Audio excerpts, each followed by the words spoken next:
Now I would like to invite Mr. Tim Lui, partner of Global Law Office, to deliver his talk. Hello, Tim. Can you hear us? Okay, I assume he can. Mr. Tim Lui mainly works on China domestic and cross-border dispute resolution, arising from corporate governance, shareholders' rights, complex commercial, merger and acquisition, liquidation and bankruptcy. His practices include parallel litigation, international commercial arbitration and mediation, seeking or rejecting recognition and enforcement of awards, setting aside awards before state courts. Tim is also involved in cross-border bankruptcy and asset recovery in various jurisdictions. Tim works in the capacity as legal counsel advocating for clients' interests, as neutral professional assessing a case before formal proceedings, or as arbitrator, mediator, or expert as appointed by the parties or nominated by the relevant institutions. And his topic today is a real construction case arbitrage with interplays from the Mainland Courts. Mr. Liu? Colleagues, dear colleagues, thank you very much. This afternoon, I will use half an hour discuss a real case regarding the construction arbitration with interplays from Mainland Court. Very quickly, something about myself. I am a lawyer. Stop working. Let's move to next slide. I'm a lawyer. Currently, I practice in Shanghai, and I do arbitration, litigation, and also I myself is also an arbitrator. So I have the chances to work as counsel representing either a developer or a and also I work as arbitrator. I can have the chance to sit down and listen to the counsels from both parties. So that's basically very generally about myself. Then we will move on.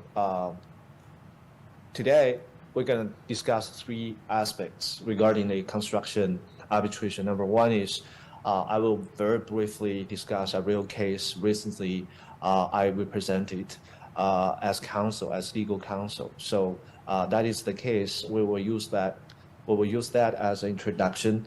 So give us a sense regarding how the interplay between the arbitration commission and the court in relation to a construction dispute. Number two, we will discuss about the property preservation in arbitration proceedings. And number three, we will discuss the enforcement of arbitration awards in mainland China. And you will be seeing that from those aspects, the interplay between the arbitration commission and also the court in relation to the property or in relation to the construction project is very interesting. Now let's move to the first case. The first part regarding the case.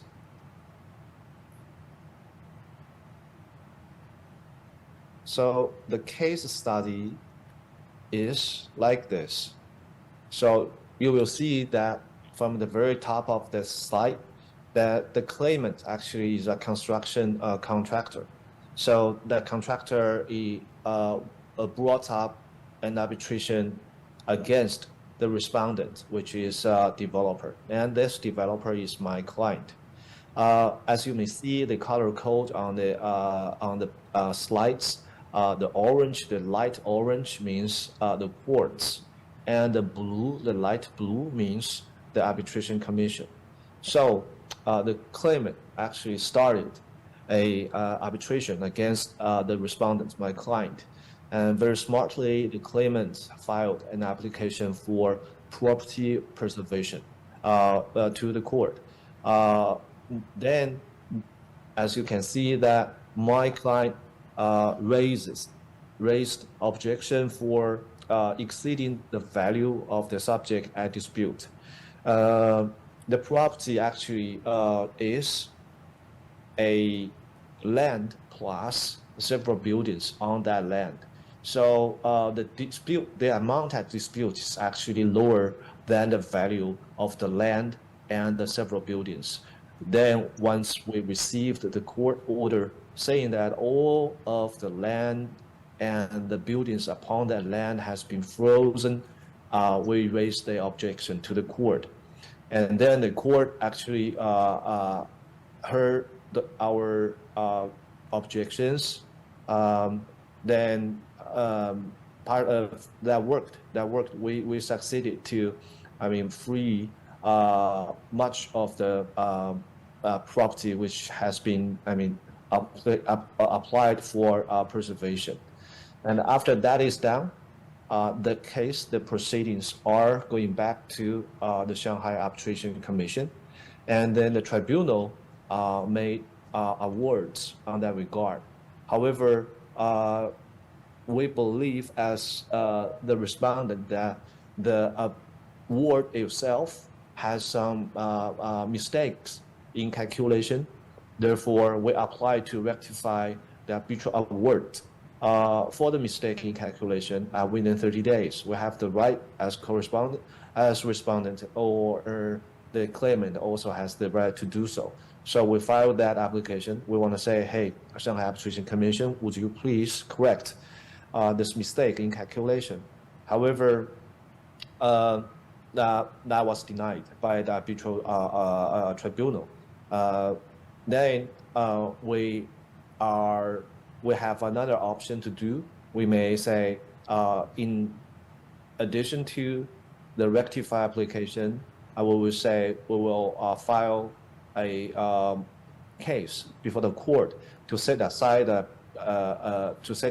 award or refuse the enforcement, and we have the rights to do so before the court. Therefore, when you have that award, you can see the light orange color code means that you can go back to the court again to correct such things. So that is very high level in that case. What were those interplays? And given use this example, we will then move on to the second part of our discussion, which is about the property preservation in arbitral proceedings. This property preservation actually is something similar to the injunction in common law jurisdiction, like in Hong Kong. So that's basically similar to the injunctions. The thing is, regarding the timing, when you will be able to file the preservation application, when the answer is prior to the commencement of arbitration or during the arbitration. In both scenarios, you have the rights to do so. So there is a legal test. If you are doing a preservation petition prior to the commencement of arbitration, then the court will ask you to show the urgency and the legitimate rights. You have the legitimate rights to seek the preservation, and also if the court order is not rendered, then that will lead to irreparable loss. So the tests from three aspects, the judge would say whether or not that preservation order will be granted. In terms of how you will be able to make such petition, you can either make the application directly to competent court by claimants, because the courts at that time, remember, that is prior to the commencement of arbitration. Therefore, the court naturally will have rights to do so. However, there is another route as well, means the application can be made to the competent court by the arbitration commission. So you can either file the arbitration, file that preservation application to the arbitration commission, and the arbitration commission will forward or refer that petition to the court. So both routes are available to the claimant, but the legal tests are the same. And if we're talking about the courts, of course, we will need to understand that which court is the competent court, as we discussed. So usually the primary court in a place where the respondent is domiciled, or the property for which the preservation is applied, which means that the competent court actually is the lowest level court in either the domicile of the respondent or where the property is. So basically, two types of courts would have jurisdiction on those preservation application. But the thing always that, as we discussed, that generally the lowest court, the primary court, would have jurisdiction, would have the competence on those assets preservation applications. However, something different in Beijing. Since 2006, Beijing, the High Court of Beijing Municipality says that because of lots of reasons, therefore, the intermediate court in Beijing will be in charge of that, which means that if you are making such application in Beijing, the competent court is actually higher than other courses in other places of the mainland China, other places in mainland China. Therefore, bear in mind that when you are going to file a property preservation application, the court in Beijing is different. Okay, and also double check which court would be the right one to file such application. As we just discussed, that there is another way to file this property preservation application, that is through or referred by arbitration commission. So pursuant to the law, the arbitration law, that where the party applies for the adoption of property preservation measures, the arbitration commission shall submit the application to the court, which means that you don't need to worry too much if you are not that familiar with which court should be the competent one.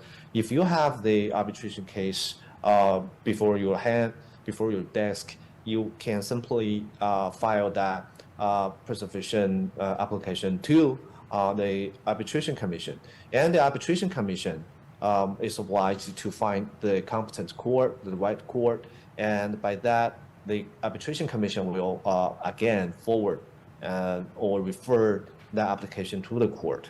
So that is another way would help you out.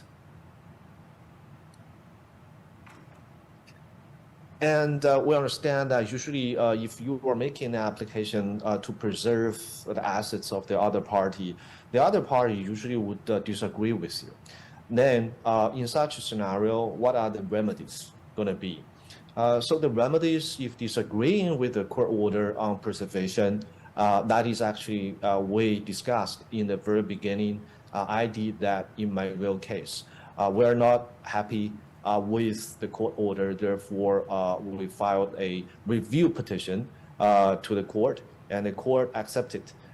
We can file the review petition once, and during that period of time, the enforcement of the ruling on the ruling of preservation of property will not be suspended, which means that the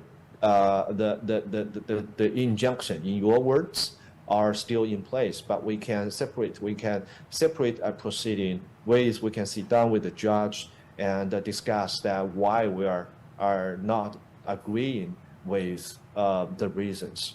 So the timing in that regard is that the court by law will have 5 days. Sorry for this. We will, if one party, usually the respondent, is not happy with that court order, we will have 5 days. We will have 5 days from service of the order. Then we file this petition to the court for reconsideration.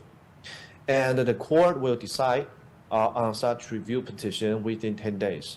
as you can say that the proceedings in that regard is pretty fast. So 5 days, within 5 days for the petition for review, and then within 10 days for the court to ground the result of the review. So that is very fast. That is efficient. And we understand that today we have the colleagues for the Hong Kong Institution of Engineers. Therefore, Hong Kong is there is one thing we have to mention, that is the arrangement between Hong Kong and mainland regarding the enforcement of interim measures. So we look into this mutual arrangement, and we found that there are some very interesting statistics from the website of HKIAC. So since the mutual arrangement in place in the year of 2019, there are 80 applications made to 26 different mainland courts. And that's actually a very active application, we would say. Among such, there are 52 decisions issued by mainland courts went to Hong Kong, of which 94 granted and 4 rejected. The total value of assets so preserved amounts to Chinese renminbi 13.3 billion. So that's really a big number. In the year of 2021, there are 25 applications submitted to 15 different mainland courts, and the total value of assets so preserved amounts to renminbi 1.5 billion, lower than the year of 2019. However, considering the pandemic and also other factors, that is also a very high amount. And very interesting thing is the average time to issue a decision is 17 days. Is 17 days or 18 days, compared to still, if you remember, we just discussed that there were 5 days plus 10 days for the remedies if disagree with the court order. Then compare the 15 days for a pure mainland matter, and also for this 17 days, we would say, in fact, that was very efficient.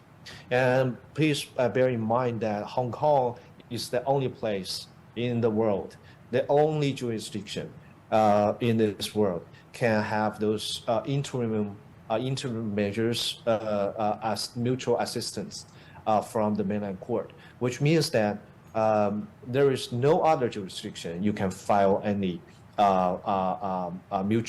petition to assist your interim measures against the property in mainland China. So Hong Kong is the only one. Even if you are in Singapore, or you are doing SIAC arbitration, or you are doing an ICC arbitration, if that is not seated in Hong Kong, then there is no way to touch, to freeze, to preserve the property of a respondent in mainland China. However, if you are in Hong Kong, that is very likely pursuant to the mutual arrangement. And just like I just already touched upon, so the arbitral proceedings in Hong Kong will be entitled to such assistance for the interim measures on the assets or property preservation. So the tests for arbitral proceedings in Hong Kong mainly are 3 tests. Number 1, it needs to be a arbitration seated in the Hong Kong SAR. Number 2, that case is administered by the listed agencies or permanent offices. So there are several institutes, Hong Kong institutes or some other offices, which are on the schedule of the mutual arrangement. And by that, you can check out whether or not your case is with the listed agencies or permanent offices. If you are on that name list, then you can file the assets or property preservation petition through your Hong Kong Arbitration Institute. And the Hong Kong Arbitration Institute will forward or will refer your petition to the courts in mainland China. That's how it works. Okay. So the third test will be the commercial arbitration between equal parties. That's for sure. And in that mutual arrangement, there are also a definition regarding what is the arbitral proceeding in mainland. So only which means that is the reason we're saying that that's a mutual arrangement, because any claimant in mainland arbitration can file the injunction or say the interim measures through the mainland China institution of arbitration to Hong Kong's court. So that is the mutual, that is the both way. So from Hong Kong to preserve assets in mainland, and from mainland to preserve assets in Hong Kong. So that's both way. And there are some comparison between the interim measures. So mainland and China, mainland and Hong Kong, if you are going to apply for interim measures to a People's Court of Mainland, which means the court, there are three types of interim measures, or say preservation. It could be the preservation on property, it could be the preservation on evidence, and also that could be on the preservation on conduct, which means that the court would say you are not allowed to do certain things. So that is the three types of interim measures in mainland China, which is similar to the interim measures in the court of Hong Kong. Usually you would say injunctions and also some other things. I'm not a Hong Kong lawyer, therefore I would skip that part. So the second thing regarding the application of the interim measures in the court of the mainland is the intermediate court. So the intermediate court at the place where the respondent is domiciled, or the place where the property or evidence is situated. So the intermediate court, that comparatively speaking, in Hong Kong, that will be the high court, as I was told. So regarding the proceedings are the same.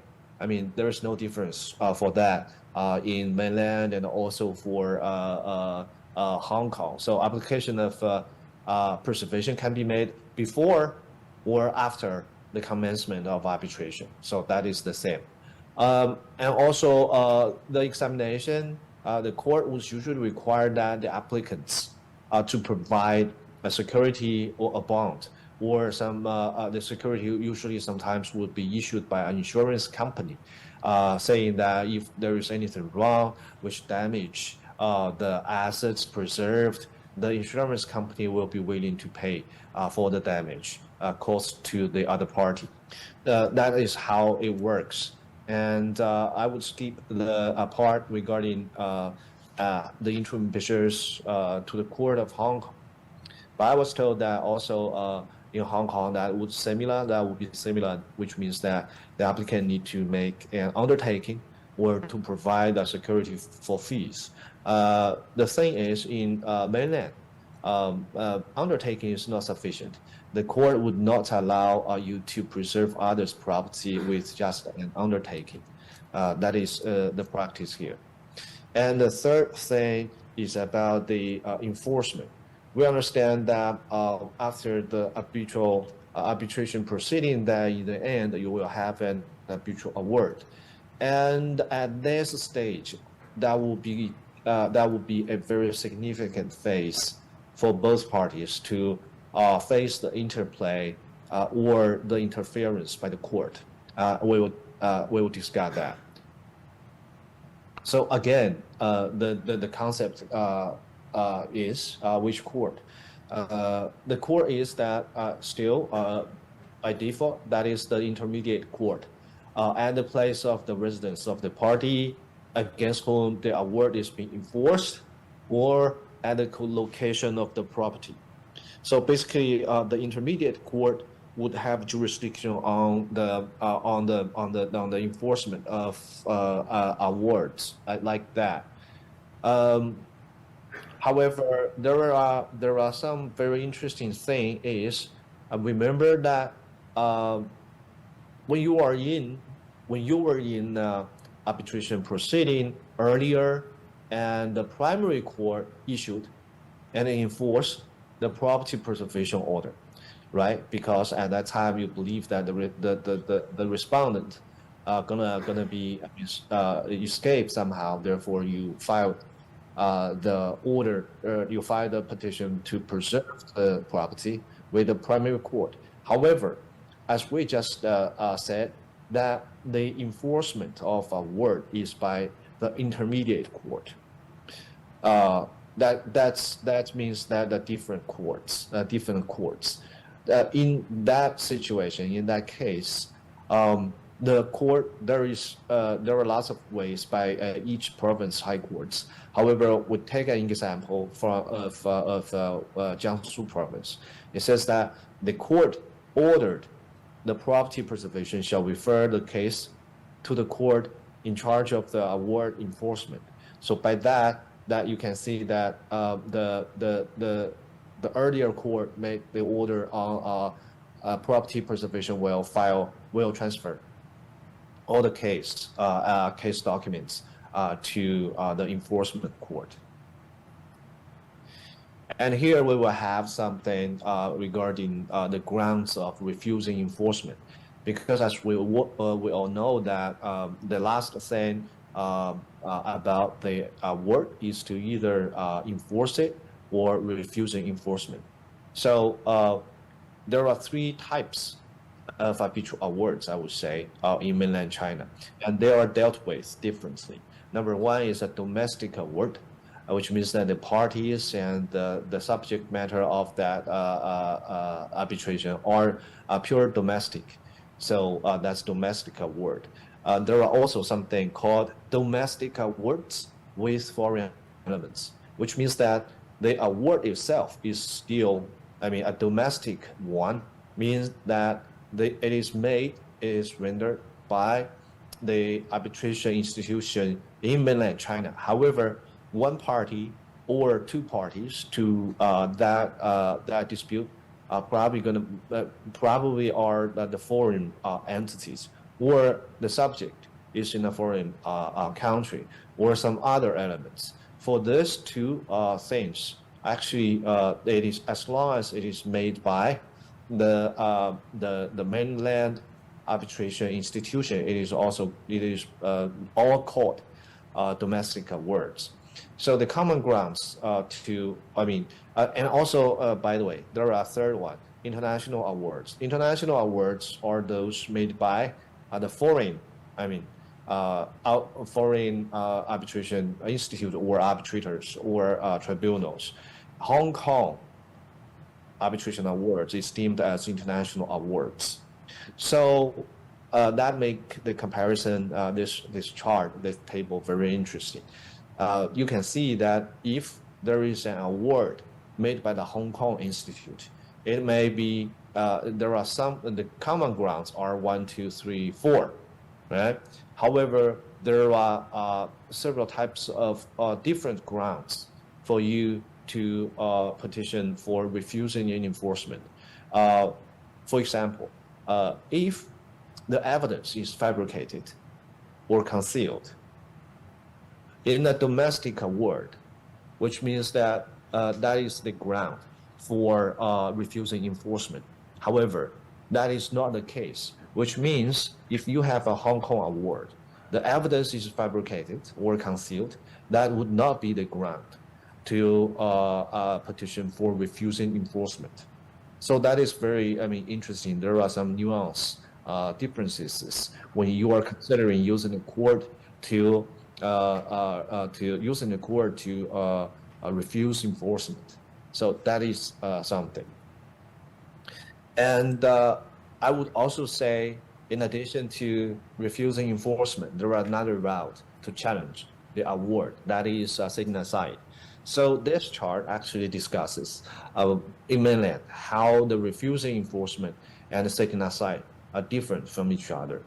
So refusing enforcement shall be made, the application shall be made within 15 days from the date when the notice of enforcement is served. However, comparatively, the application for setting aside is quite long. It is the same as Hong Kong, that is 6 months of the recipient of the application award document.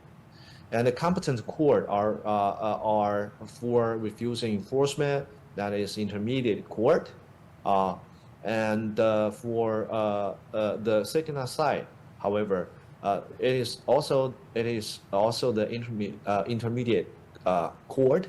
However, that is the place where the arbitration commission is located.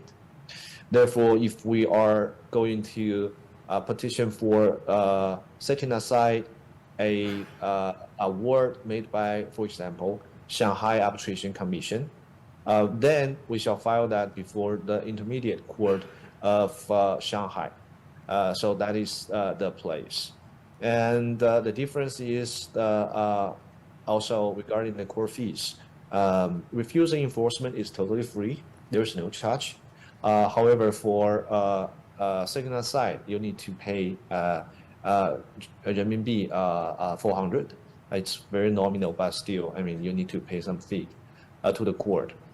However, one thing we need to bear in mind is the two approaches here are mutually exclusive.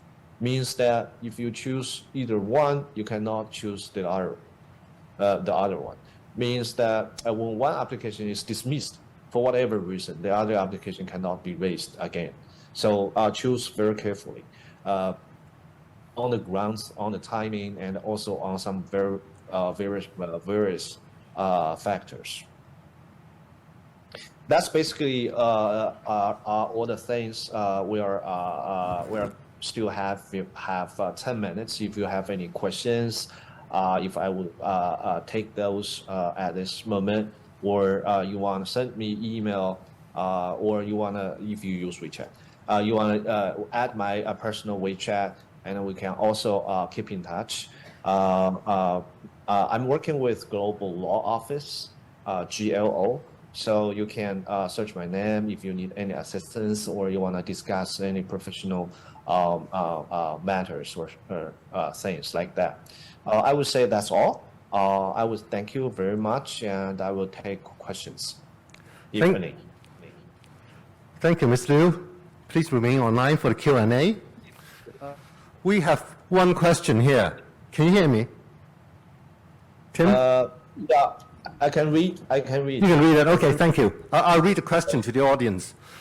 Does the jurisdiction of the courts in PRC differentiated by province or by city? And the second question is, do they all have the same rulings for any interplay with Hong Kong courts? The first question, jurisdiction of the court in PRC by province or by city? Actually, both, by both, because each province will have a high court, and each city will have intermediate court, and within the city you will have a district, and it's usually in that district you will have a district court, or we say primary court. So there are 3 layers of courts in mainland. Again, the province will have the high court. The province usually have several cities. So the cities where you will have intermediate court, and the cities consists of districts, and they will have a district court. Also, we call it as a primary court. So among all the courts, there is only one Supreme Court in Beijing. So the Supreme Court got all. This is my answer to the first question. The second one, do they have all the same rulings for any interplay with Hong Kong court? Yes.